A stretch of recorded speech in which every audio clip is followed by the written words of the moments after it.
Já estamos, então, ao vivo. Boa noite, pessoal. Estamos aqui hoje com o Paulo Benetti e o Luiz Vilvoc, acho que eu pronunciei certo, né? Perfeito. Eles vão discutir um pouquinho com a gente hoje sobre inovação e criatividade, um pouco da experiência de cada um pouco de experiência como consultor, né, como professor também do ensino superior. E como eles disseram há pouco tempo, vamos aí que a bola começou a rolar. Vocês querem se apresentar melhor? Eu acho que já fomos apresentados, né? Já está ali no site. Prazer estar aqui, Eliana, e prazer estar com essa autoridade aqui do meu lado. No meu vídeo está embaixo aqui, Paulo, mas isso é só por uma questão tecnológica, viu? É um prazer aí estar com vocês. Eu que agradeço, Luiz, e o trabalho da Eliana aí para juntar esses dois e deixar essa bola rolando. Então, vamos lá. Vocês querem começar? Quem começa primeiro? Vocês querem começar falando de criatividade e inovação como conceito, ou vocês já querem ir direto para a experiência de vocês? Porque como o Facebook está aberto? Eu estava aqui pouco antes da gente começar, eu estava tentando ver o seguinte, a questão da criatividade, né? Criatividade é uma coisa tão especial que ela mesmo se autocria, né? Você vê a criatividade se criando sozinha. Quando a gente, por exemplo, fala uma palavra serendipity, o que vem a ser isso? É você achar criações que você não pensou em criar. Né? Eu gosto muito da criatividade porque ela é completamente diferente de qualquer outra coisa que a gente imagina trabalhando. Eu trabalho com isso há 30 anos e quando eu penso assim, né, como é que foi criada a penicilina, como é que foi criada o velcro, que é mais simples, né? O próprio Viagra, né, que não era uma coisa procurada, ninguém estava querendo criar isso, apareceu. A criação falou assim, estou aqui e quero ser criada. E a pessoa achou e passou a usar aquilo, né? Então, no meu trabalho, a premissa básica é a seguinte, todo mundo é criativo. Todos. Não existe nenhuma pessoa que não seja criativa, a não ser com lesões cerebrais, etc., problemas dessa natureza. Mas todos são criativos. E isso me leva ao seguinte, já que todos somos criativos, por que todos os lugares que tem pessoas não são criativos? As empresas, muitas empresas não criam quase nada, sabe? Às vezes empresas com 6 mil, 10 mil, 20 mil empregados, e não criam nada. Basta aquelas pessoas trabalharem o dia inteiro naquela organização e tem uma produção criativa ali estancada e não sai. Né? Então, eu estava pensando nisso há pouco tempo atrás. Pouco tempo quer dizer há 1 hora atrás, sabe? O que é que a gente vai conversar sobre criatividade? Meu Deus do céu, o que é diferente dessa vida, né? Você como vê, Luiz? Olha, Paulo, eu concordo contigo em vários aspectos que tu já introduzes aí o tema. Eu acho que criatividade é uma competência, um dom do ser humano, e mais que o ser humano, os próprios animais também são criativos. Se a gente olhar o que um cachorro, um macaco, né, determinados animais, como é que eles se defendem, como é que eles caçam coletivamente, eles são criativos, né? Todos os animais, eles têm essa criatividade. Claro que nós, como animais racionais, né, com um cérebro maior, com capacidade de fazer sinapse, filosofar, a nossa criatividade ela é mais proeminente. E também concordo totalmente contigo que a criatividade, ela, à medida que a gente vai avançando na idade, né, aí falando da espécie humana, existem bloqueadores dessa criatividade. Às vezes os bloqueadores eles são intrínsecos da pessoa, através de uma série de traumas que ela foi recebendo ao longo da sua formação do seu desenvolvimento, seja por uma repressão em casa, por uma repressão na escola, né? Por uma repressão no trabalho. Então, ela vem recebendo uma série de repressões, né? Até o momento que ela entre parênteses, se robotiza, ou ela diminui o seu ímpeto criativo, porque ela tem, em última análise, medo, ela tem receio de receber uma reprovação do que ela já está acostumada. Então, estamos aqui com uma psicóloga aqui do lado, né? Nós dois engenheiros, os engenheiros são criativos por natureza. Eu acho que quando a gente escolhe engenharia, um engenheiro que não for criativo, ele está em maus lençóis, porque o que acontece? Nós vemos um problema e nós já começamos a pensar em ideias para contornar esse problema, para resolver, para facilitar, para diminuir o esforço, enfim, né? Evidentemente que a gente com isso tem ferramentas à nossa disposição, existe toda a ciência, né, de evolução aí da física, da química, da biologia, enfim, da matemática, que nos possibilita a gente aumentar o nível de eficiência da nossa criatividade. Então, e aí já coloco o gancho aqui rapidamente, quando a gente olha a criatividade do ponto de vista da inovação, existe quando a gente começou a desenvolver o nosso laboratório de criatividade aqui no Sul, eu tive o privilégio de ter 6 professores de diferentes áreas trabalhando intensamente para discutir o termo, né, e fazer brainstorming de 1, 2, 3 horas, às vezes, né, num verdadeiro flow lá do Mihaly, acontecendo entre nós. Então tinha um matemático, tinha um pedagogo, um psicólogo, um linguista e uma pessoa de sistemas juntos. E eu, que era engenheiro agrônomo, né, eu era o batateiro da turma e o líder do time, né. Mas o que a gente começa a perceber nessa conversa, e que eu colocava no grupo, e existia, digamos assim, existia algumas refrações, alguma cautela, é o que eu chamo que a criatividade, quando vai chegar a inovação, o que eu chamo de criatividade relevante. Relevante porque é relevante a alguém. Então eu posso ser criativo para mim, sei lá, um artista plástico, ele pode estar pensando no jogo de cores, de pincéis, para ele. Se as pessoas acharem bonito, gostarem ou não, o problema é das pessoas. Eu estou trabalhando e exercendo a criatividade para mim, ao meu gosto. Quando a gente está trabalhando em inovação, a gente tem um condicionante um pouco diferente que tem que fazer sentido para as outras pessoas. Então, a criatividade ela só se manifesta no seu potencial quando eu junto criatividade com inovação, quando ela faz sentido para o outro. Por isso vem o conceito da empatia, por isso tem o conceito de examinar a dor do outro, porque a partir daí é que a gente vai desenvolver alguma alternativa que faça sentido para o outro. Então, eu aqui introduzo e passo a bola para ti, Paulo. Existe uma diferença entre criatividade vinculada à inovação e criatividade como sentido mais amplo, que a nossa amiga Solange, né, também coloca aí na nossa Cria Brasília, ou seja, existem várias abordagens, mas a gente como engenheiro, a gente que trabalha com grandes empresas ou empresas nascentes, como são as startups, elas precisam fazer sentido para alguém, ou seja, o que a gente chama de mercado, seja ele incipiente, está começando, seja ele global, né, que se adapta ao meio que a gente está vivendo.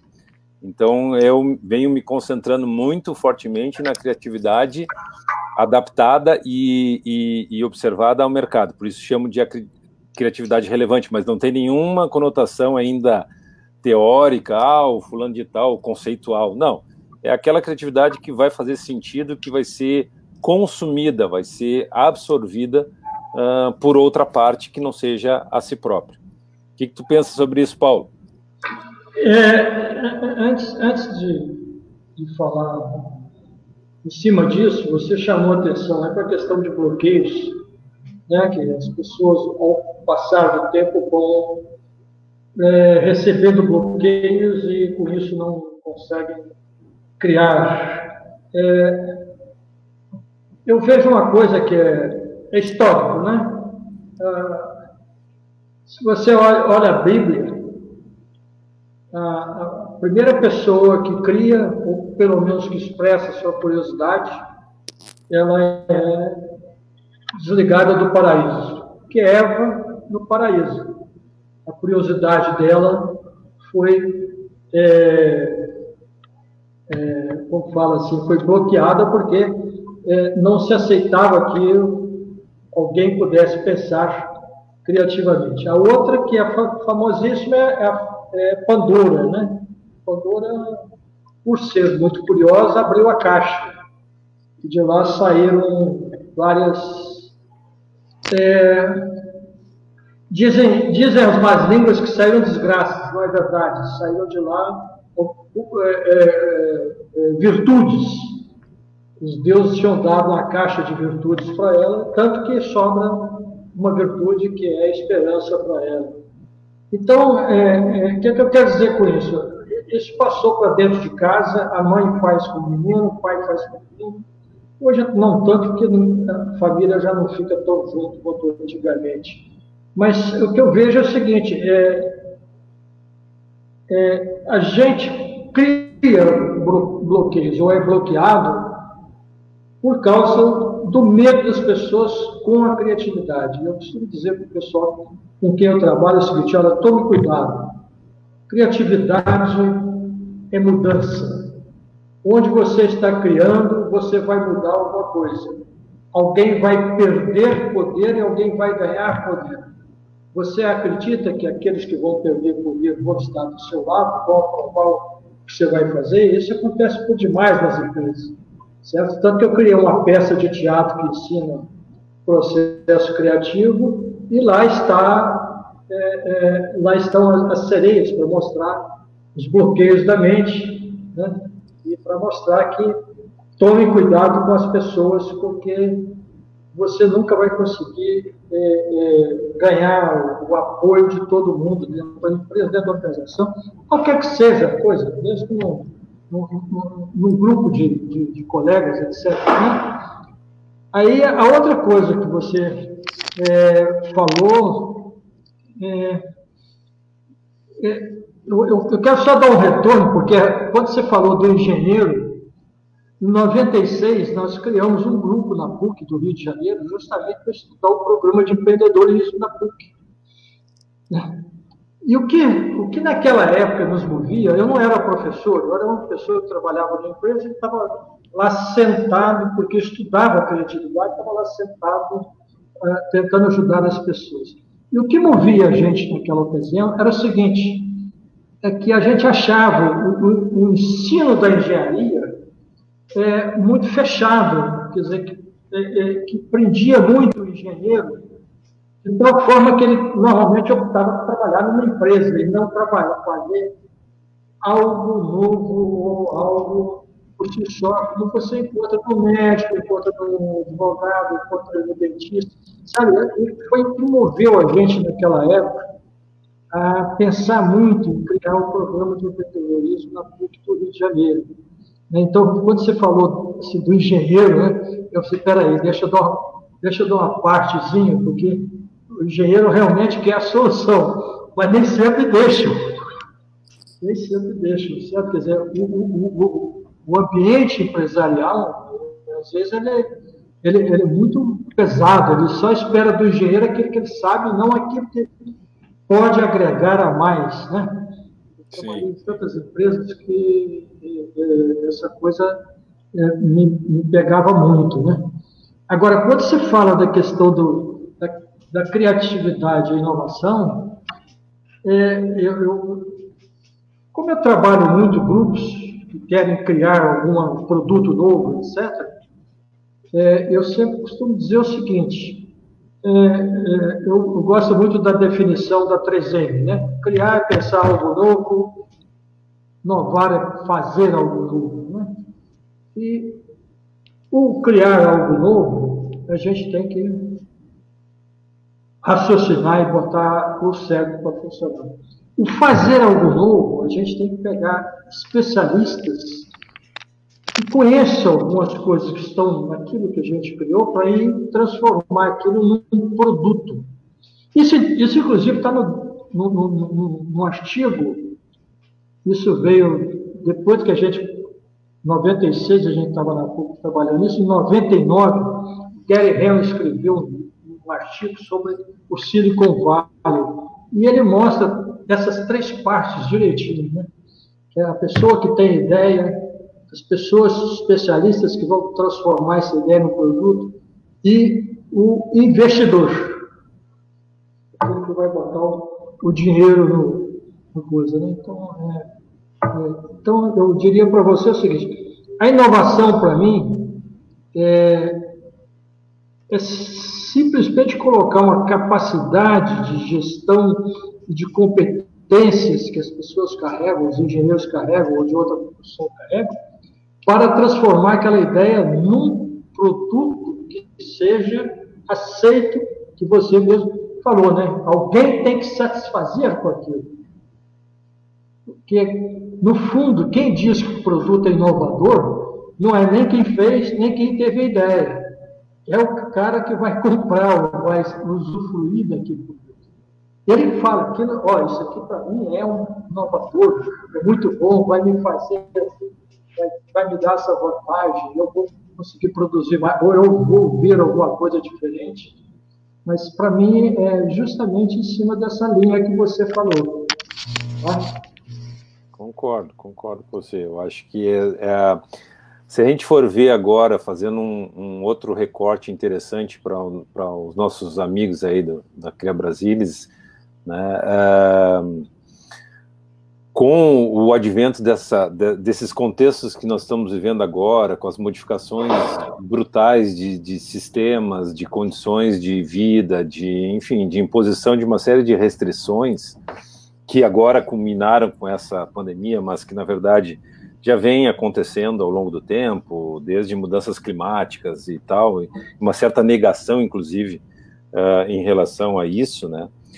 Isso nos impõe um desafio maior ainda do que a gente estava acostumado. Então, essas mudanças de uma matriz energética, por exemplo, mudanças de um padrão de higienização e cuidado sanitário, mudanças do ponto de vista da preservação ambiental, né?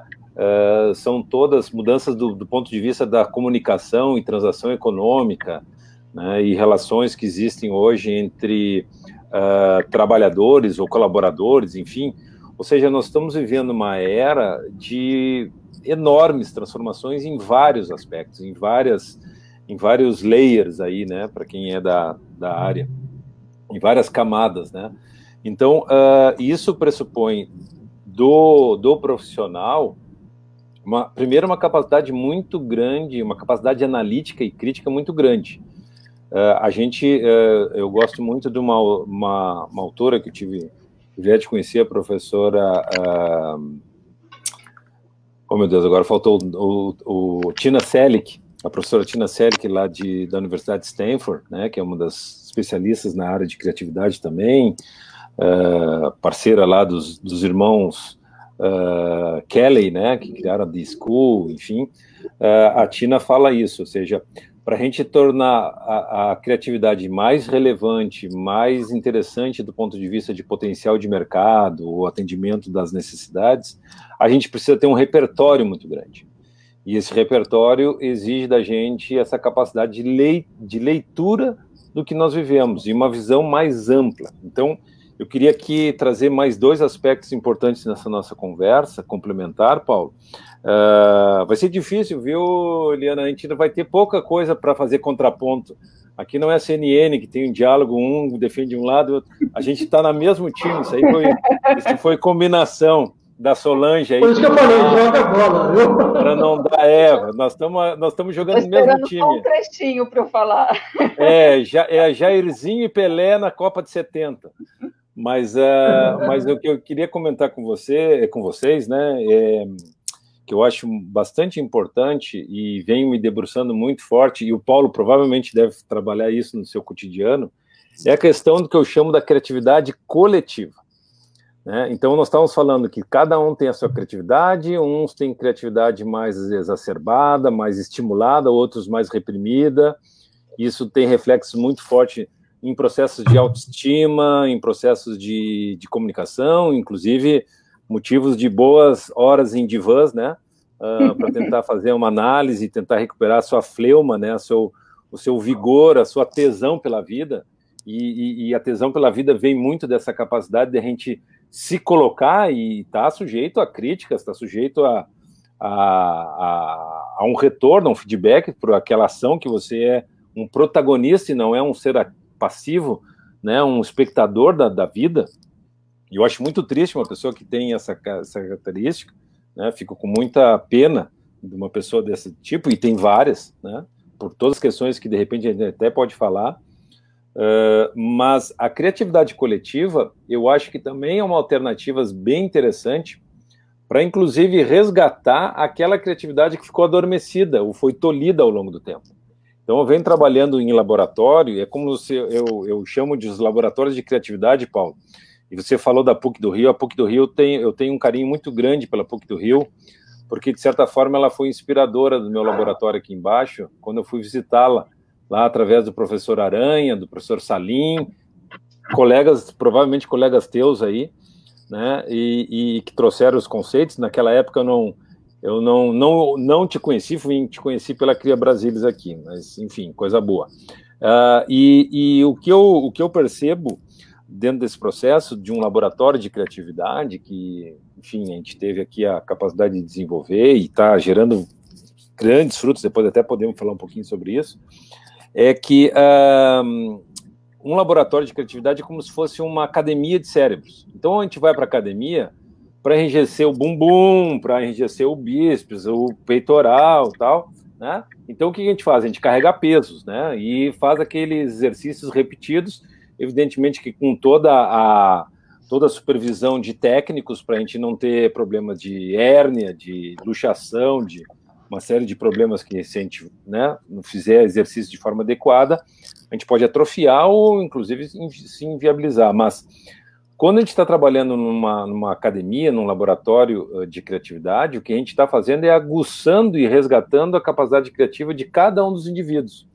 E aí tem uma coisa muito interessante, que as organizações hoje estão, todas elas extremamente ávidas, bom, como é que eu faço uma Petrobras, como é que eu faço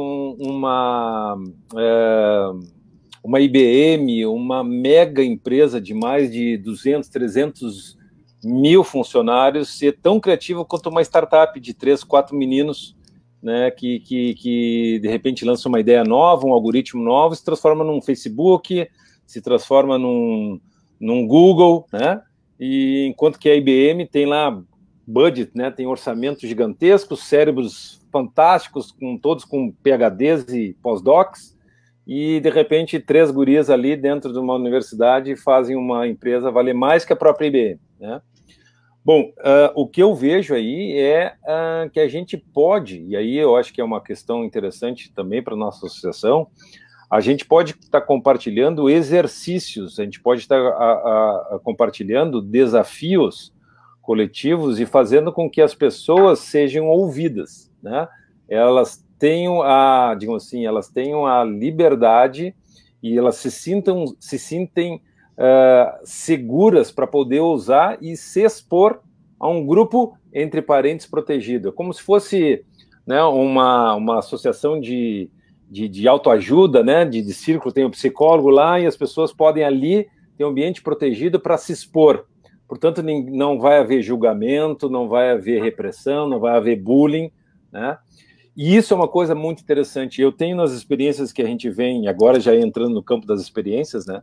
Nas experiências de projetos, seminários, workshops, enfim, que você quiser colocar como nome, hackathons, que eu tive o privilégio de coordenar, de moderar, é muito interessante ver a alegria das pessoas tímidas, recolhidas, e a partir de que a gente impulsiona, a gente consegue atingir o coração e dar a ela a liberdade, como se a gente estivesse abrindo, né, aquela carcaça que está recolhida, né, que está ali autoprotegida, e é espetacular ver a alegria e o entusiasmo de gente que começa a se expor e começa a ser aceito pelo grupo, né? Então, uma coisa que eu acho muito importante, só para, né, não me alongar mais e passar para ti pelas tuas experiências também de grupos e de consultoria, Paulo, é que a gente pode estar resgatando potenciais e talentos que estão adormecidos justamente porque existiam esses bloqueadores, como nós falamos antes, e que ao permitir um ambiente de abertura, liberdade e consentimento, essas pessoas começam a compartilhar experiências, né?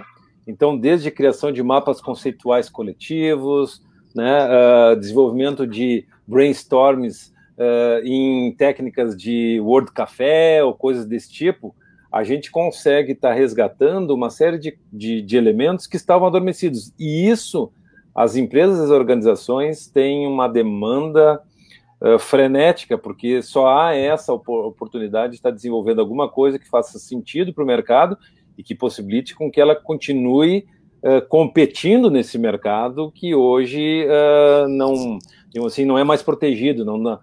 Ser grande hoje não quer dizer que eu vou me dar bem, né? Ao contrário, empresas mais rápidas, mais adaptadas, mais flexíveis, mais ágeis, nós temos todos os métodos ágeis aí, elas estão apontando que esses grandes paquidermes, quando eles se acordam, já o mercado já passou e boa parte dessas empresas aí tem dificuldades de continuar. Eu vou dar só um exemplo, e aí eu fecho e passo para ti. Uma briga agora recente, que não sei se todo mundo acompanhou, do Grupo Itaú, Banco Itaú, com a XP Investimentos, né? A XP, eu conheço alguns ali que foram desenvolvedores desses algoritmos de aplicação e investimento. O Itaú é investidor quase majoritário, né? E está brigando porque a XP está ultrapassando do ponto de vista da competência em aplicação e investimentos, que o próprio Itaú, que é uma empresa bilionária, um dos maiores bancos do planeta, não é nem do Brasil, né? Então você vê lá a briga das famílias, né, Moreira Salles e tal, brigando com o filhote que ela ajudou a criar, né? Ou seja, eu estou repetindo o caso da IBM brigando com a Microsoft quando o Bill Gates disse que o mundo era dos PCs, dos personal computers, e não dos mainframes, né, dos grandes computadores. Então é muito interessante ver essa briga permanente entre a capacidade de estimular que as pessoas tenham essa fleuma criativa coletiva e o contraponto da ideia de burocratizar, codificar, estruturar projetos em que você é proibido de sair da caixa, porque senão você está indo contra a organização, contra os establishment, contra o organograma já estabelecido, e, portanto, você é muito rebelde e tem que ir embora, porque ou é assim, manda quem pode, obedece quem tem juízo. Esse jogo acabou no planeta. Esse jogo está sendo desmontado dia após dia, e os exemplos que a pandemia nos trouxe agora, elas estão recrudescendo ainda mais esse fenômeno. Paulo, o que tu pensa sobre isso? Bom, anotei aqui até algumas coisas que você foi Coloquei falando. Um monte de coisa aí, Paulo. Agora é contigo. Mas anotei, eu não sei se consegui pegar tudo. Eu quero só chamar a atenção por uma coisa que você falou, é a questão da vida, tempo de vida da empresa. Tem um livro muito interessante escrito pela própria McKinsey, chama Destruição Criativa. Pegaram até o nome do Schumpeter fez, né? E eles fazem um gráfico mostrando, né, como é que a empresa vive e, de certo momento, ela está numa fase de grande expansão, vivendo muito bem, só que ela não repara que na curva que ela está houve uma inflexão, certo? E aí ela começa a descer. E o exemplo dado, o exemplo da IBM que você falou, eu estou só falando porque eu acho bastante interessante esse exemplo, porque eles mostram várias empresas dos Estados Unidos que esqueceram da curva e bateram com a cara no guarda-reio, né? A questão de reunir pessoas veio até a minha cabeça aqui o seguinte: uma colega nossa lá dos Estados Unidos, Teresa Magno, que é da Universidade de Harvard, ela faz todo ano uma reunião com CEOs de grandes empresas, ou diretores, são pessoas de grande importância dentro da empresa. E ela faz justamente para ativar a questão da criatividade nessas grandes empresas. E vai muita gente boa. Essas reuniões que ela faz são reuniões que depois viram artigos e ela produz esse material. E é muito interessante, porque essas pessoas elas estão loucas pela criatividade. Agora, eles são as próprias pessoas que bloqueiam a criatividade da empresa. Porque, como você falou, a empresa manda quem pode, obedece quem tem juízo. Isso começa em cima. Embaixo ninguém manda, né? Então, de baixo para cima ninguém manda, né? Começa em cima. Então, essas pessoas têm que mexer na cabeça delas o tempo todo. Por isso que ela faz anualmente esse encontro, certo? E não sei se participam todas as empresas sempre. Bom, a outra coisa que você falou é a questão do trabalho com diversas pessoas, que é justamente o que eu faço. Eu normalmente trabalho com grupos de 20, 30, 40 pessoas. Às vezes são pesquisadores, às vezes são vendedores, às vezes são de outra área, às vezes são jovens de comunidade pobre lá da Guatemala, etc. Não interessa, né? Essas pessoas têm que chegar a um resultado. E como você disse, é impressionante como eles se sentem extremamente bem ao descobrir que eles são capazes de produzir uma coisa muito nova, muito importante para o trabalho deles. Isso acontece em todo lugar. Eu me lembro uma vez o presidente da área de adesivo da Henkel lá na Alemanha, ele falou, eu não estava sozinho, eu estava com a minha associada. Ele falou assim, eu não estou nem um pouquinho interessado em inovação. Eu estou interessado em ideias. Eu preciso de ideias. Porque se eu tiver ideia, inovação a gente faz. Eu tenho pessoa que toca isso aqui, faz. É uma empresa extremamente que vive de muitas inovações no mercado. Ela tem que colocar muitos produtos. Os produtos dela é como a 3M. Os produtos são... Certo? Logo, logo, todo mundo está fazendo igual, etc. Então, essa particularidade é bastante interessante ao trabalhar grupo. E é interessante, às vezes, uma pessoa chegar para mim e falar assim, olha, você vai me desculpar, antes de começar, né, antes de começar tudo, eu não sou criativo. Eu vou participar, mas eu não sou criativo. Eu falei assim, se me dá uma chance, dou, tá, senta lá, vamos lá, vamos começar. E aí a gente começa. 2, 3 dias depois, está ele todo satisfeito, contente, porque conseguiu participar de uma produção criativa, certo? Porque isso é uma coisa que eu vivo muito, né? Porque esse é meu trabalho. O cliente me chama, olha, eu preciso isso assim, para fazer, por exemplo, eu falei agora da Henkel, uma vez eles queriam um adesivo que você não conseguia nem enxergar ele quando passava uma chapa de metal. E a função do adesivo era colar 2 chapas de metal. E é isso.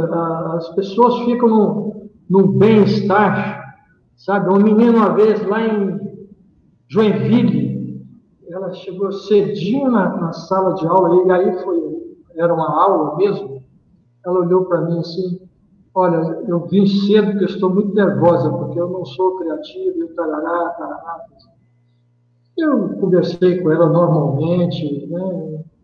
Não quis dar muito gás. Não, você vai mandar, não. Faz o que a gente vai pedir aqui e segue em frente. No final da sala, ela veio me abraçar porque ela estava se sentindo muito criativa. Que eu faço algum milagre? Não, porque ela foi lá, tirou alguma coisa dele, estava na cabeça dela, que estava cheia de teia de aranha, cheia de lixo, etc., e tirou e botou para trabalhar, né? Eu não tenho o condão de nada, apenas eu tenho a obrigação de fazer com que as pessoas façam o trabalho criativo. Essa é a minha função. Né? Então, não tenho um condão de ninguém. Né? Eu costumo dizer até o seguinte, que quase que alguma coisa... eu digo que você, quando está rezando, orando, você quer estar perto de divino, você quer chegar próximo a ele, né? Quando você está criando, é o divino que chega perto de você. Tá? É uma coisa, para mim, que é fundamental eu pensar desse jeito, porque se tem alguma divindade na criatividade, na hora que a gente cria, essa divindade está com a gente. Tá?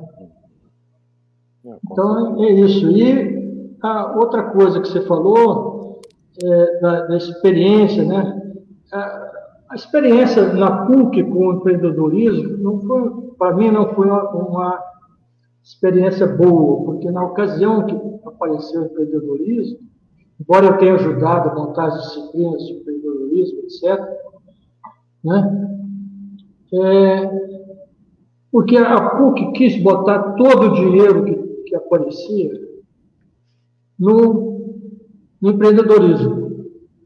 E eu, na ocasião, consegui, foi em torno aí de 400, 500 mil dólares, eu consegui que fossem aportados na PUC para criar e desenvolver o Instituto de Criatividade dela, que teria consultoria, teria pesquisa, teria desenvolvimento, teria tudo isso que eles esperavam do Instituto. Só que eles queriam botar o dinheiro em empreendedorismo, né? Então aí o dono do dinheiro não quis, não topou a brincadeira. Então, essa foi a minha experiência chata, porque tinha até uma sala de criatividade, provavelmente quando você foi lá, tinha uma sala de criatividade. Aquela sala foi eu que arrumei o dinheiro para montar a sala. Sabe? Eu trabalhava numa empresa, mas olha, o pessoal está montando, vocês não podem...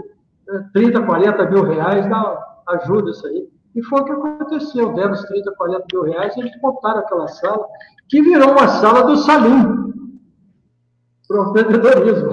Era cheio de ilhas de coisa. Mas como eu nunca fui da área acadêmica, né? Então é difícil eu entender o funcionamento da área acadêmica. Eu tenho muita dificuldade de entender.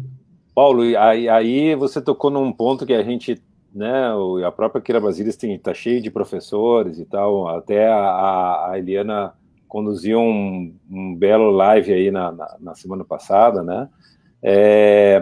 Esse para mim, eu acho que é um dos maiores desafios que nós temos como educadores, é introduzir essas abordagens, digamos assim, junto aos alunos em distintas situações, em distintos épocas da sua formação, desde lá da escola.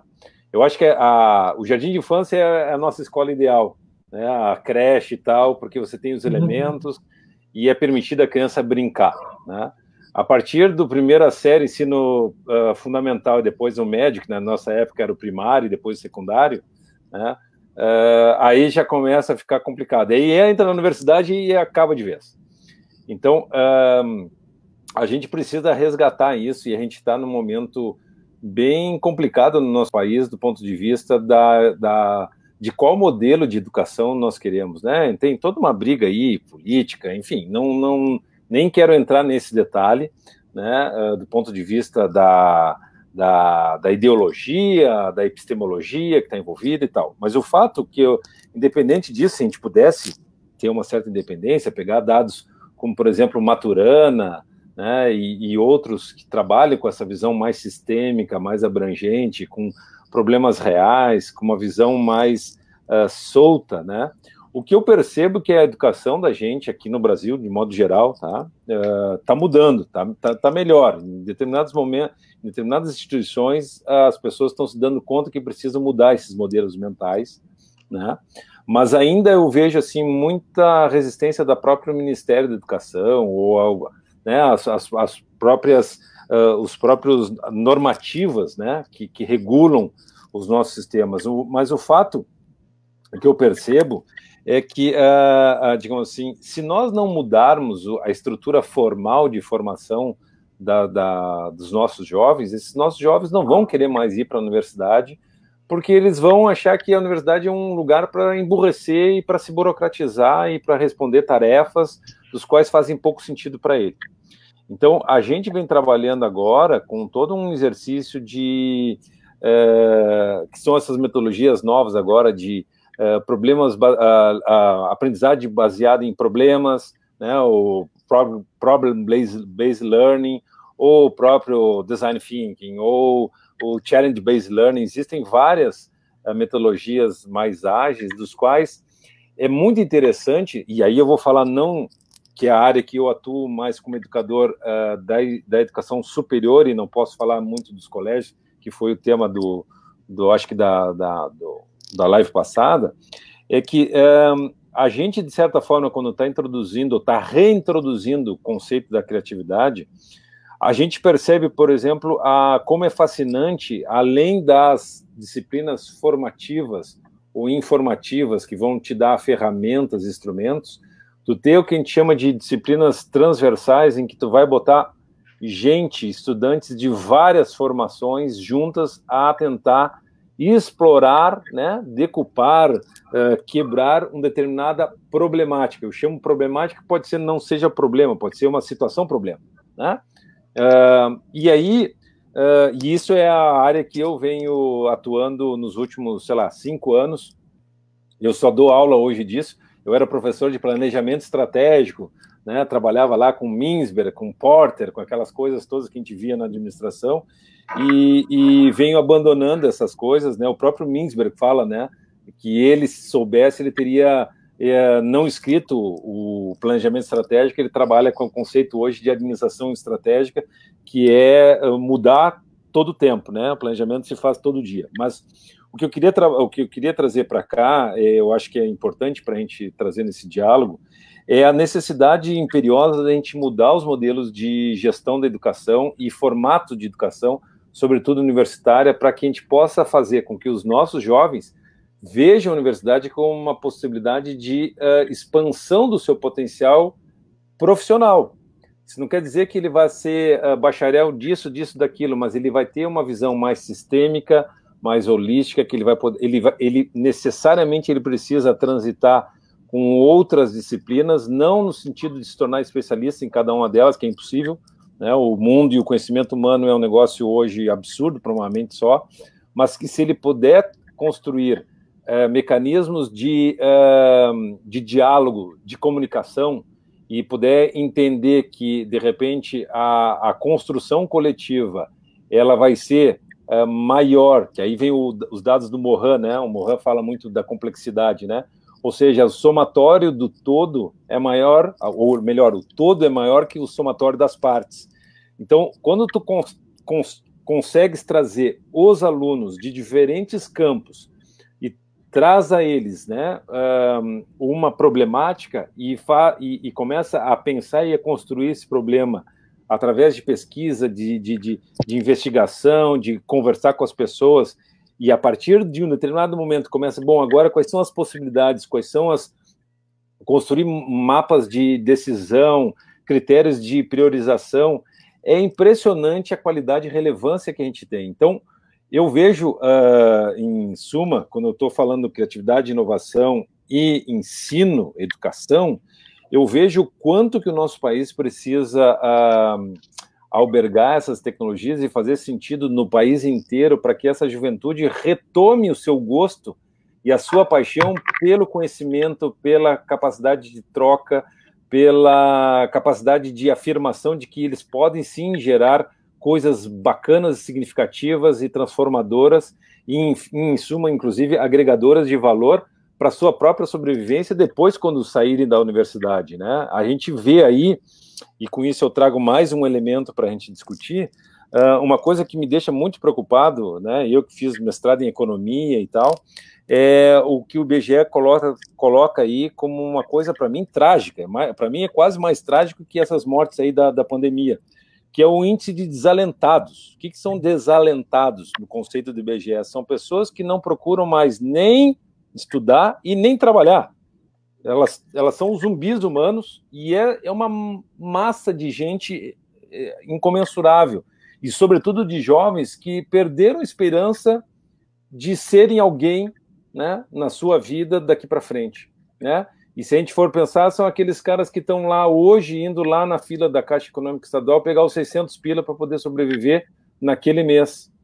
Quantos jovens, quantas pessoas poderiam estar sendo resgatadas e serem instrumentos de transformação social na sua região, né, no desenvolvimento de novos negócios, numa capacidade mais empreendedora, né, na medida que a gente começa a trabalhar essa inversão na escola, né, e nas universidades. O quanto é imperioso dentro de uma política educacional a gente trazer esses elementos para, junto, compor também com as instrumentais, com as disciplinas instrumentais, essa possibilidade da multidisciplinaridade, da transdisciplinaridade, que é tão importante hoje daqui para frente, porque problemas não faltam, trabalho não falta, o que falta é, bom, e o que eu faço? Eu não sei nem como começar, né? É muito triste de pegar um aluno em final de carreira universitária, ou seja, formando, e chegar assim, professor, o senhor quer me orientar? Eu só posso.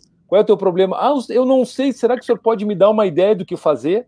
Cara, eu tenho vontade de sair correndo, porque com um jovem chegar para mim, burro velho, aqui, e eu ter que dar para ele a ideia para fazer, cara, lê o mundo, vê o quanto que nós temos que avançar, meu, e depois eu posso te ajudar, até te frear, até tu poder...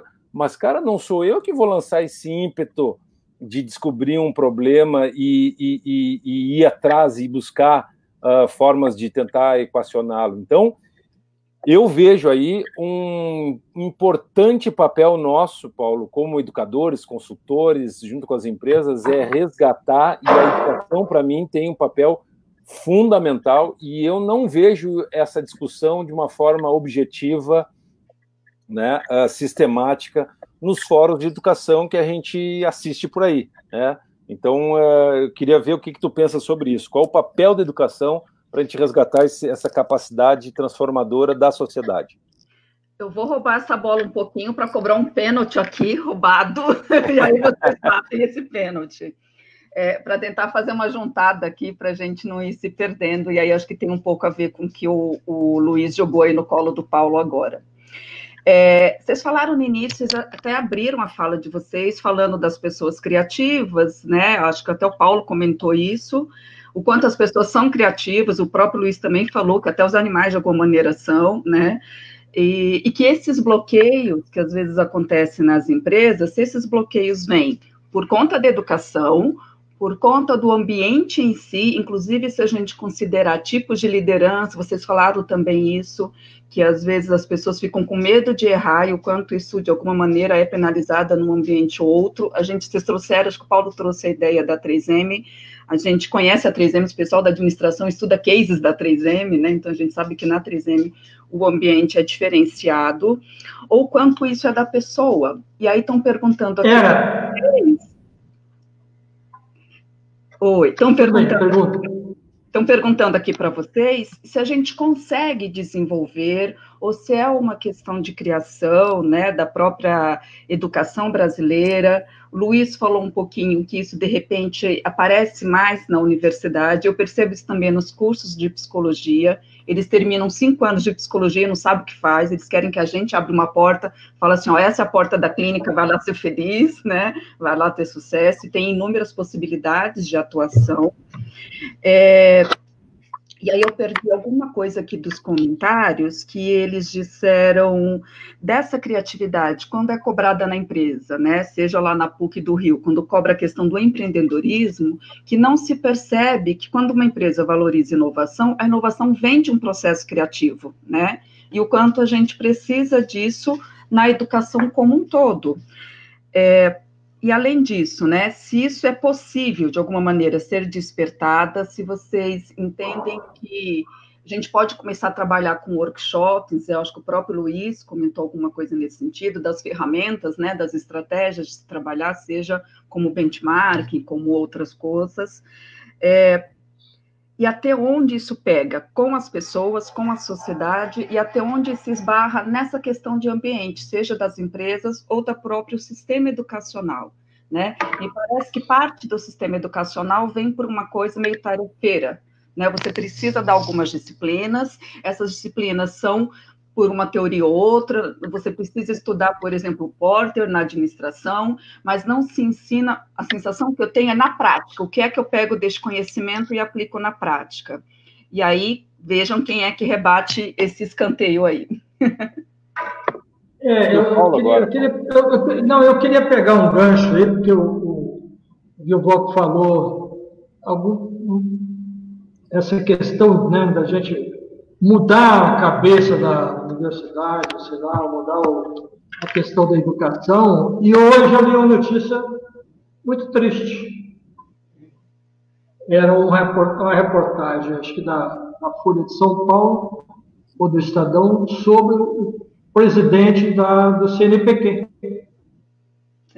E que ele está dizendo que ele vai estimular a ida de estudantes, né, para o exterior, porque lá eles vão poder aprender a trabalhar como inovadores, como empreendedores, etc., porque aqui estão na zona de conforto, as pessoas estão na zona de conforto. Olha, não é hora da gente acabar com essa zona de conforto? É isso que nós estamos falando aqui agora? Entramos numa zona de conforto que o cara estuda, não sabe para que estudou, para que serve, etc. Eu costumava dizer, quando eu trabalhei uns poucos meses na Fundação Getúlio Vargas, aí vinha um pessoal, disse, olha, nós vamos preparar aqui um curso, um MBA de isso assim, isso assim. Eu fazia uma pergunta. Eu falava assim, ao terminar esse curso, o que é que a pessoa é capaz de fazer?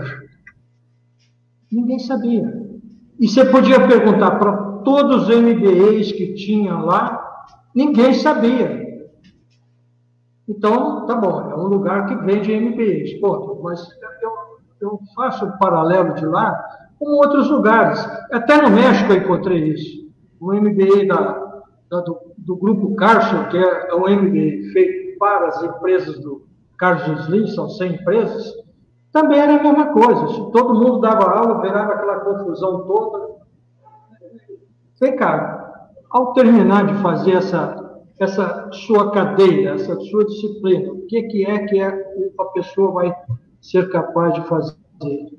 A gente tem que mudar isso. Agora, a mudança, às vezes eu vejo as pessoas falar a mudança, segundo Gerd Hofstede, só acontece quando você muda os princípios e valores.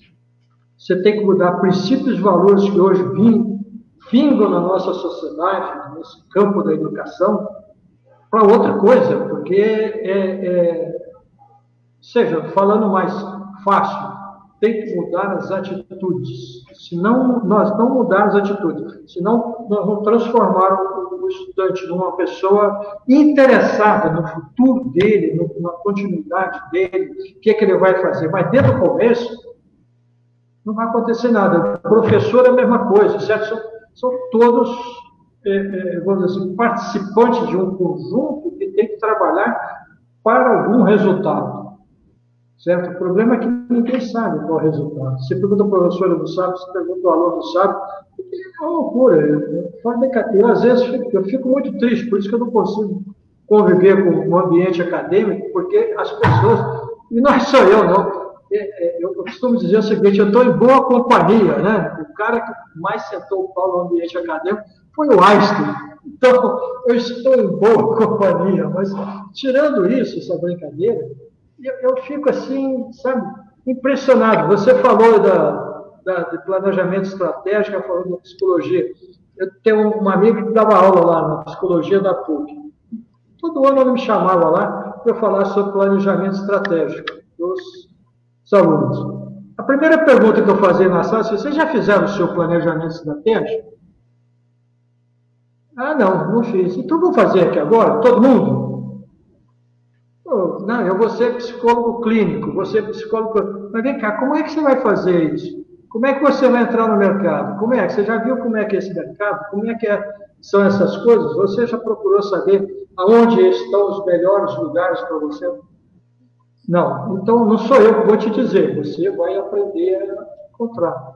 E aí eu fazia o planejamento estratégico pessoal, né? Planejamento estratégico pessoal, cada um fazia o seu. Então, sinceramente, como você está até mais otimista do que eu. Eu, às vezes, fico um pouco desiludido, né, dessa coisa. E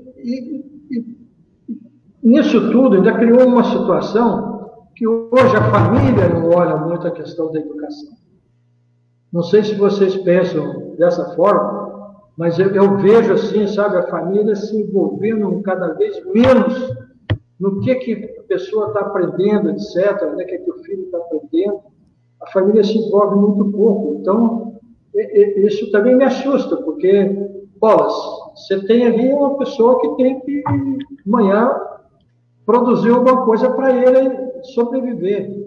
Então, desculpa, eu estou fazendo uma choramingação aqui, né? Mas o Paulo, eu concordo com você e acho que também tem toda uma questão de que as pessoas não estão preparadas para esse mundo que a gente está vivendo. E, ao mesmo tempo, a juventude, eu tenho uma filha já adolescente maior, com 18 anos, enfim, e a gente nota, assim, conversando com os colegas, com a turma toda, e estuda no bom colégio, ou seja, a gente investe muito na educação, tem consciência disso, somos educadores, mas o que a gente vê é que com o advento da tecnologia e dessa maquininha que a gente está aqui conversando, que é maravilhosa, porque nos está mantendo pelo menos uma certa sanidade frente a 100 e poucos dias trancados em casa, o que eu vejo é o seguinte, parece que o mundo está todo pronto. É só pegar o tio Google lá, a Wikipedia, e ela está pronta, ou seja, a minha capacidade o meu civirol, né? O meu ímpeto de ir atrás e trazer alguma coisa, compor, construir, para muitas pessoas, elas não se sentem capazes, e elas acham que quem sou eu para tentar compor uma nova música? Já tem tantos caras aqui, ou desenvolver uma nova tese. Então, antigamente, quando a gente tinha... Eu me lembro quando eu terminei meu doutorado, eu trouxe quase 70 quilos de papel da Europa, fui lá para buscar e xerocar artigos, né? Hoje isso é ridículo, nem o conceito de biblioteca existe mais, quer dizer, tá tudo online, tu tem as plataformas, tu digita lá as keywords lá e tal, e tu traz todos os referis, e aí tu tem os filtros, enfim, é muito mais fácil de ter um acesso universal, mas, por outro lado, dá a sensação ao sujeito de que ele é cada vez mais pequenininho, cada vez a capacidade dele de agregar alguma coisa, ele se torna cada vez mais insignificante. E aí aumenta essa ideia do bloqueio, ou seja, quem sou eu para estar discutindo qual vai ser o próximo medicamento que vai minimizar o problema aí do coronavírus, né? Para dar um exemplo do que a academia hoje mundial está trabalhando, e nós estamos há mais de ano, né, no mundo inteiro, quer dizer, não é só nós, a gente diz, mas brasileiro só gosta de fazer festa, mas é o cara de Israel, é o cara da Suécia, é o cara da Coreia, é o cara dos Estados Unidos, é o cara da Alemanha, e até agora nada, né? Tem ideias, posições. Então, o que eu quero dizer é o seguinte, a gente começa a perceber que o acesso às informações que nós temos hoje não é mais condição para a gente desenvolver alguma coisa consistente, a gente tem que fazer alguma coisa a mais, sabe aquela ideia da alquimia, poder cruzar coisas e gerar coisas que não têm referência. Qual é o grande problema quando a gente faz isso? O grande problema é que é risco. E as pessoas, por toda a comunidade que a gente tem, eu falo isso dos incluídos, eu não falo dos excluídos, mas os incluídos, bem alimentados, bem nutridos, que têm acesso à banda larga, e não sei o quê, e essas pessoas, elas têm uma vida... Você fica em casa. Então fica em casa. Aonde a gente vê coisas interessantes e diferentes? Justamente aqueles excluídos, né? Porque na falta de recurso, na falta de um acesso mais privilegiado, ele tem que ir lá e se virar, ele vai ter que fazer digamos assim, o remendão, né? Ele vai ter que fazer... E de repente, meu Deus, como é que a gente não pensou nisso? Como é que esse cara, né? Dizem que os melhores mecânicos são os cubanos, né? Os mecânicos que estão mantendo aqueles carros desde 1940, 50, andando até hoje, né? Então, essa vertente, ou esse contraponto que eu queria colocar aqui, e a gente já está... É um papo maravilhoso, que a gente vai horas a fio. Eu disse para a Eliana que esse era o problema de dois em criatividade, mas, para mim, essa é a grande... como é que eu posso dizer? É o grande contraste, o grande paradoxo que nós estamos vivendo. Quer dizer, nós estamos vivendo uma sociedade do conhecimento, da acesso à informação, e uma sociedade que tem cada vez menos incremento de inovação. São poucas aqueles elementos que ousam confrontar um establishment, seja ele político, seja ele econômico, seja ele acadêmico, né? Por quê? Porque é muito melhor ficar no seu quadrado, é muito melhor ser uma mão de obra especializada. Aliás, isso é o que nós fomos compostos no Brasil, né? Sejamos bons engenheiros para serem mão de obra especializada. A mão de obra já explica muita coisa, né? A mão não faz nada se não tiver cabeça, né? Ninguém fala as mentes de obra, né? Então, a gente precisa mudar. Então, eu vejo, até de repente já encaminhando aí a minha fala, eu vejo e fiquei muito faceiro em descobrir um negócio chamado Cria Brasilis, através da visita da Solange lá no nosso laboratório, né? Eu não me lembro, Paulo, tu estivesse aqui com a gente também? Não me lembro se tu tivesse... tu tivesse também com o Wagner, que agora está com a gente aqui, né? Eu vejo assim, nós precisamos assumir esse papel. Eu acho que a Cria Brasilis, ela tem digamos assim, um pouco essa responsabilidade de não se retroalimentar. Eu acho que nós não podemos falar para nós mesmos, porque nós já estamos convertidos, nós já sabemos que é por aí o caminho, que é isso que a gente tem que fazer. Agora, existem 200 milhões de brasileiros, dos quais 98% dessa população não sabe, ou está à espera da próxima, não digo 200, mas no mínimo 70, 80 milhões de brasileiros está esperando os próximos 600 pila que o presidente de plantão vai dar para poder comprar o pão e o leite do dia seguinte e alimentar sua família. Isso é de uma insanidade atroz, e nós não vamos ser sustentáveis, nós não vamos dar um salto qualitativo enquanto sociedade brasileira, que se diz super criativa, né? E se diz super criativa, se a gente não romper esses ranços que nós estamos enfrentando. Agora, claro, isso dá trabalho, isso gera risco, isso vai gerar atrito, as posições vão ter que ser combatidas, mas não numa visão ufanista juvenil, universitária, de somos contra isso, somos contra aquilo, né? Mais igualdade, mais não sei o quê. Não, alguma coisa estratégica que a gente possa usar a nossa competência e os cabelos brancos para desenvolver uma estratégia de resgatar esse jovem adormecido que a grande maioria da população brasileira se encontra. Então, eu acho que aqui, o que a gente lança aqui é um manifesto, né? Eu gosto muito dessa ideia de manifesto, onde a gente precisa assumir o nosso protagonismo. E a gente precisa ser elemento catalisador dessa transformação, porque, caso contrário, é o caos. E o caos a gente já sabe o que vai dar, né? E ninguém vai querer estar nesse lugar onde o último apaga a luz, né? Fecha a porta e sobrevive quem for o mais esperto, grandão, né? E tiver os melhores amigos. Esse negócio não é sustentável nem aqui, em nenhum lugar do mundo. E eu acho que a gente tem alternativas, estratégias para mudar esse contexto. Eu, da minha parte, eu agradeço. Eu acho que com isso eu termino um pouquinho a minha fala, porque a gente já está no final aqui, né? Não sei,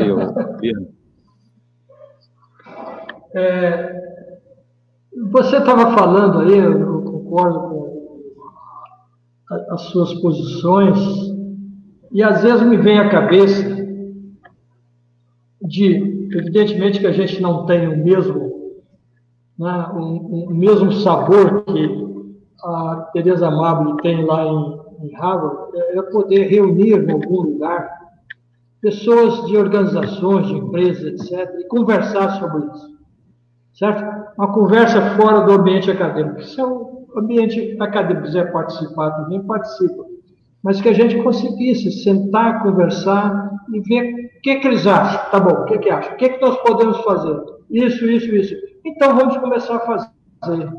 Vamos sair atrás de recursos, vamos sair atrás e vamos começar a fazer e criar não sei o que, mas pode ser um novo tipo de escola, certo? Ou um novo tipo de transmissão do conhecimento, das habilidades, do talento.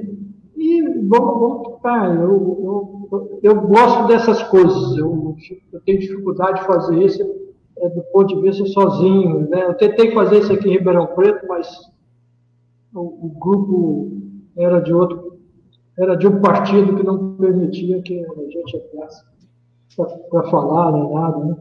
Então, a gente tem que lembrar o seguinte: o que era a Finlândia até 1950? Absolutamente nada. A Finlândia perdeu metade da população dela no início do século passado, de fome. Isso está naquele livro do Yuval Harari, né? No entanto, o pessoal, diante de uma desgraça daquela, começou a se modificar. E dizem que das coisas que ajudou muito o povo finlandês a conseguir conversar um com os outros foi a Nokia, quando lançou o celular. O finlandês não conversava um com o outro. Aí começou a ter um aparelhinho, tinha que ligar para alguém, começou a conversar com as pessoas, aí a Finlândia começou a mudar. Não sei, eu estou só falando em cima do que você falou, que eu concordo, e acho que seria um caminho sensacional para a gente fazer. Agora, nunca vinculado a um sistema acadêmico. Então, o sistema acadêmico vai querer ele colocar a regra dele. Né? Então, também acho que Eliana está doida para ir para casa, né? Mas deixou a Eliana falando pouco, Eliana. Se deixar. Nós vamos tricotando aqui. Estava ótimo. Se deixar, a gente vai falando. Deixa eu só falar uma outra coisa aqui, fazendo ainda uma parada disso tudo que vocês falaram, né? É lógico que é ótimo, inclusive, essa nossa experiência nos permite isso, essa troca, né? Troca de lugares, troca de experiência de fala, de formação, de atuação. Vocês mesmos falaram que vocês têm formação diferente. Nós temos uma fala aqui, o Paulo, que está no Rio de Janeiro, o Luiz, que está ali no Rio Grande do Sul. Nas primeiras lives, nós tivemos pessoal falando com a gente lá do Amazonas, então sempre permite. O problema, talvez, não sei nem se é um problema, né? Mas um risco de quando qualquer órgão de educação incentiva tanto ir para fora, é óbvio que é bom a gente ter outra formação, a gente ter outra visão, é que a gente acaba perdendo essas pessoas aqui dentro, né? Quando a gente incentiva demais. E aí a gente perde esse retorno da educação aqui na nossa sociedade, no nosso estado, no nosso Brasil maior. Eu já lecionei na administração também em outros cursos, em algum outro momento da vida, e eu lembro que em algum momento lá atrás eu peguei uns dados de uma instituição que faz esse levantamento de patentes, de registro de patentes. E é óbvio que está desatualizado, porque faz muito tempo que eu não leciono para cursos relacionados a negócios. Então, um dado que eu tinha de 2005, já são 15 anos, os Estados Unidos era o primeiro país em patentes, com pelo menos 45 mil por ano. O Brasil estava em 26º, com 283 por ano.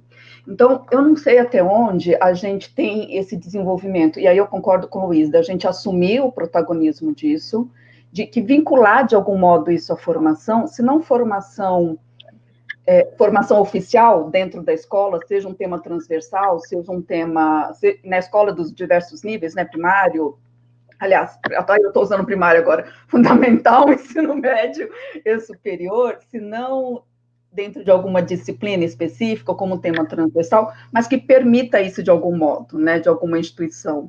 A Cria Brasilis nos permite isso agora, depois de formados, de atuando, mas que a gente tenha outras possibilidades de fazer isso. Me parece que a gente cria as pessoas nessa zona de conforto. E aí a gente pede para elas saírem lá do alto dos seus 20 e poucos anos. E aí parece um suicídio para alguns, né? Eles não sabem o que fazer de verdade. Alguém aqui está dizendo que eles ficam nas costas da família. Eu acho que a gente vai permitindo como sociedade isso.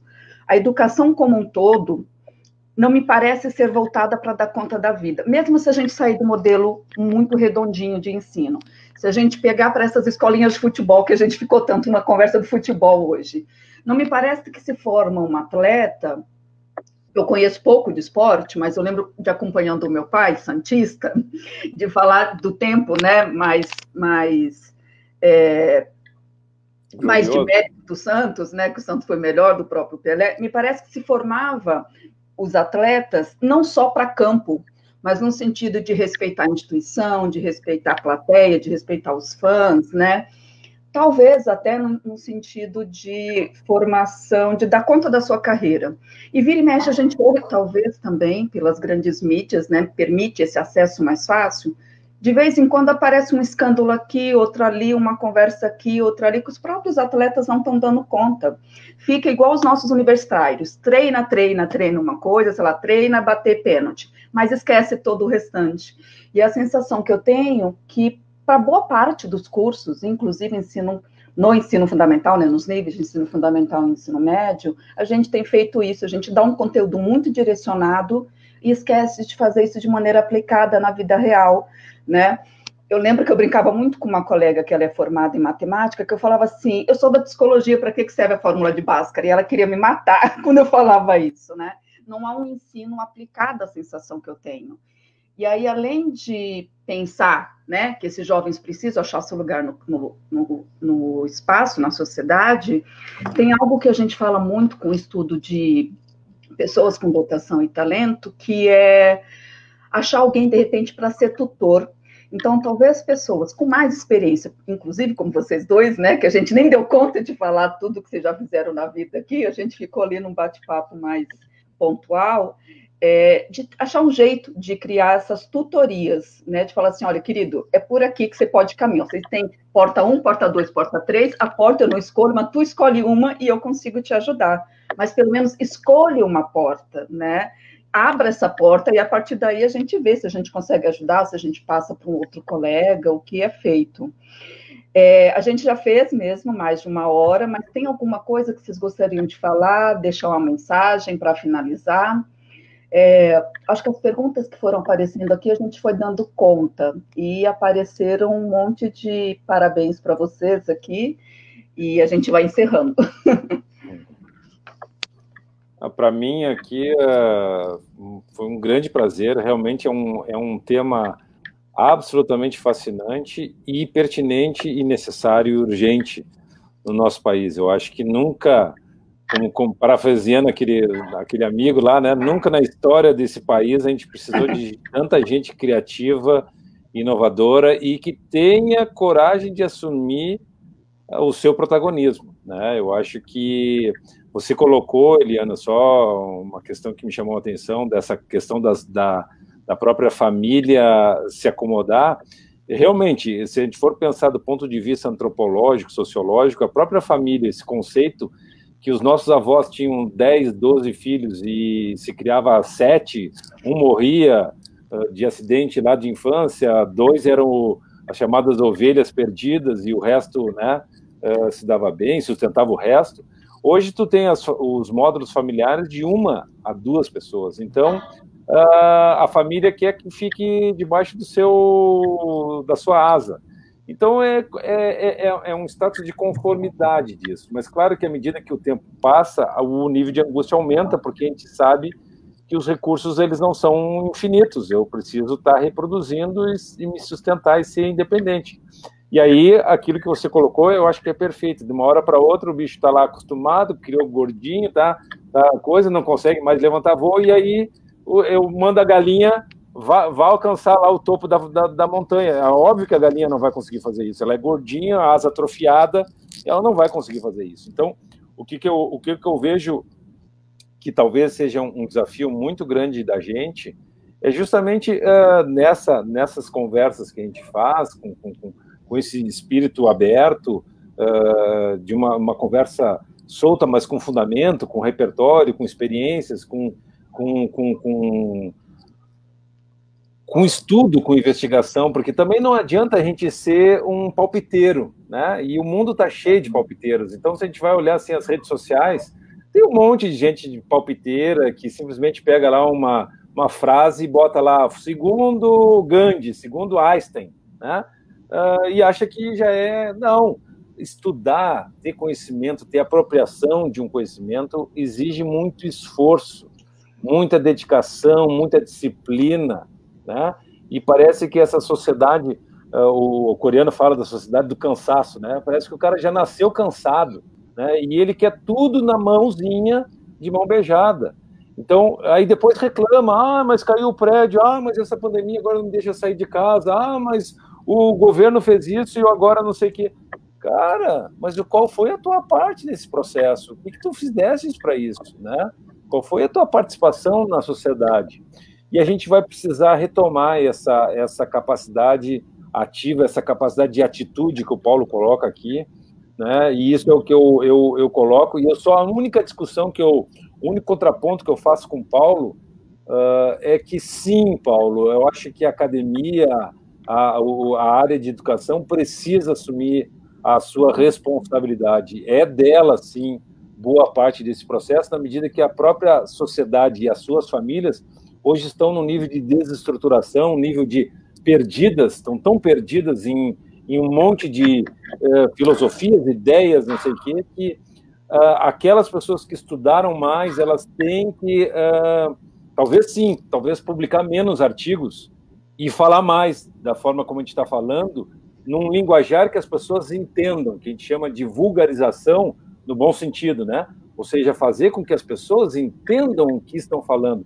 Eu acho muito interessante aquela tríade, Karnal, o Pondé e o Cortella. Esses caras, eles foram brilhantes porque eles leram as mesmas coisas, ou mais que nós, mas eles conseguem decodificar isso e passaram a ser celebridades, né? Passaram a ser pessoas que conseguem decodificar isso para as pessoas comuns, né? E o quanto que existe audiência para isso, ou seja, o quanto as pessoas estão ansiando para caminhos, oportunidades, como a Eliana falou, ou seja, está aqui o meu filho, tem isso, isso, isso, não fique chorando no cantinho, né? Mas, ao mesmo tempo, fazendo com que ele assuma seus riscos, o seu protagonismo.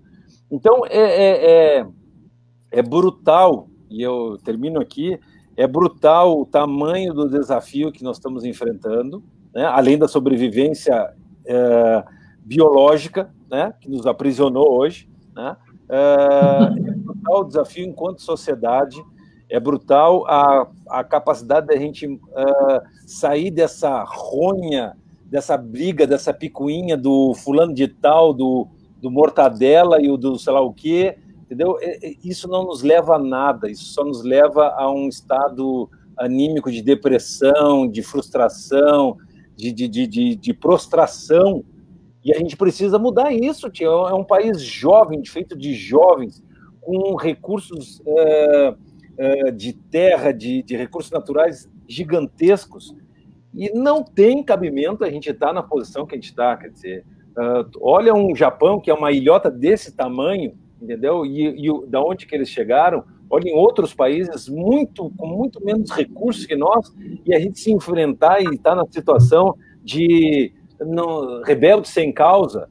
Nós precisamos mudar isso, e aí a gente precisa passar essa lição e esse recado para as nossas juventudes, né? Para dizer que os professores estão juntos nessa cruzada civilizatória, nessa cruzada de tome a tua ação e faça a diferença, meu amigo, né? E confronte os dados, mas traga coisas razoáveis, coisas com profundidade, com relevância, com estudo, dedicação, disciplina, né? Com educação, né? Sobretudo, respeite o outro, né? E vamos construir uma sociedade que está toda ela aí pronta para ser ou reconstruída ou demolida de vez, e que as baratas tomem conta do planeta, porque é mais ou menos o fim, né? Se tiver uma explosão atômica, são as baratas as únicas sobreviventes para começar tudo de novo, porque a gente fracassou enquanto humanidade.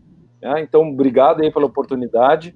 E, Eliana, eu acho que a gente tem muito mais a conversar e a dialogar com o público que está nos assistindo. Pena que a gente não teve, né, tanta a interação, mas eu acho que é importante esses momentos de fala e de escuta, né? Desse movimento de diálogo, para a gente buscar alguma coisa que faça sentido para todos nós. Um denominador comum, um senso comum que não seja piegas, que não seja barato ou raso, né? A discussão ela tem que ser mais profunda, mas ela não precisa ser inatingível, ela não precisa ser erudita, né? Do ponto de vista que só os bambambãs, os PhDs consigam falar, e os outros, ele deve estar falando coisa importante, eu não entendo nada, mas ele deve estar falando coisa importante. Não, isso não tem mais sentido numa sociedade de informação, onde todo mundo tem que ter acesso e ter protagonismo.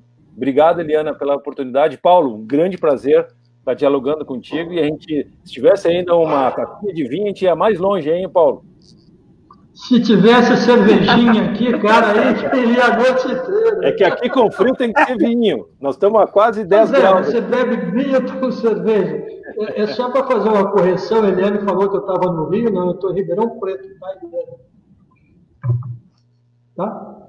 Eu estou em Ribeirão Preto. Vou voltar para o Rio, mas ainda não cheguei lá. Mas eu também agradeço muito, agradeço você, Eliana, você com a sua paciência toda aí, desde me ensinar a entrar nessa plataforma, tá? Agradeço a Cria Brasílias, né, principalmente a Solange, de tá fazendo alguma coisa, mexer com a gente, né? Eu acho que, como o Bloco falou, é importante que a gente tome isso e comece a fazer alguma coisa, tá? Vamos atrás de fazer alguma coisa e já, porque senão eu não vou nem ter tempo de ver. É como diz o Milton Nascimento, né? Quem faz a hora não espera acontecer, né, Paulo? Isso, tá certo. Gente, uma boa noite para todos. Um agradecimento aos que aguentaram a gente até agora. É verdade. Tá? Muita paciência. Eu vou seguindo aqui com o meu suco de uva, não estou bebendo nada hoje. Vamos combinar de fazer, de repente, no sábado e no domingo, que aí cada um fica com uma cerveja, um vinho, eu vou acompanhando. Agradeço muitíssimo, em nome da Cria Brasílias, o tempo de vocês, a disponibilidade de vocês. Muitíssimo obrigada. Muitíssimo obrigada a todos que nos acompanharam, a todos que vão assistir o nosso vídeo depois. Obrigada, Solange, que está aqui sempre com a gente do início ao fim. E é isso, vamos caminhar, de repente a gente tenta agendar outra daqui a algum tempo para a gente retomar coisas que nós não conseguimos falar nessa. Porque, como vocês falaram, a conversa foi embora. Eu tive que roubar uns pontinhos ali para costurar um pouco. Tá bem, gente? Muitíssimo obrigada. Bom descanso. Isso, um prazer. Um abraço, Solange. Tchau, Tudo de bom, gente. tchau. Tchau, querido Paulo. Um abraço.